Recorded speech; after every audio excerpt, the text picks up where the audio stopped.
Hi friends, welcome to my trading channel. So friends, ఈ trade చూడండి. ఈ trade నేను అనేది ఒక సెల్ ట్రేడ్ తీసుకున్నాను.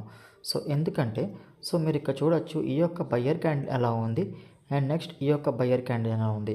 అంటే బయ్యర్స్ ఏంటంటే వాళ్ళ యొక్క స్ట్రెంగ్త్ని డిక్రీజ్ చేశారు. అండ్ నెక్స్ట్ కంపేర్డ్ టు ఈ యొక్క సెల్లర్ బాడీతో పోల్చుకుంటే కింద ఒక లో క్రియేట్ చేసింది. సో ఎందుకంటే ఇక్కడ సెల్లర్స్ పవర్ అనేది ఇంక్రీజ్ అవుతూ వస్తుంది. అండ్ ఇంకొక కన్ఫర్మేషన్ ఏంటంటే ఇక్కడ ఒక రౌండ్ నెంబర్ ఉంది. కరెక్ట్గా రౌండ్ నెంబర్ దగ్గర నుంచి ఈ యొక్క బయ్యర్ క్యాండిల్ అనేది రిజెక్షన్ చేసి కింద ఒక న్యూ లో అనేది క్రియేట్ చేసింది. సో నేను ఆ కన్ఫర్మేషన్తో ఈ క్యాండిల్ అనేది నేను సేల్ తీసుకున్నాను. ట్రేడ్ అనేది ప్రాఫిట్లో బుక్ అయిపోయింది.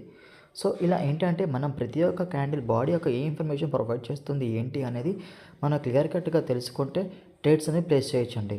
సో మీరు కూడా క్యాండిల్ అనాలిసిస్ నేర్చుకోవాలనుకుంటే నాకు టెలిగ్రామ్లో మెసేజ్ చేయండి. సో ఇలాంటి మరిన్ని ప్రైస్ యాక్షన్ టెక్నిక్స్ కోసం నా ఛానల్ సబ్స్క్రైబ్ చేసుకోండి. Thank you.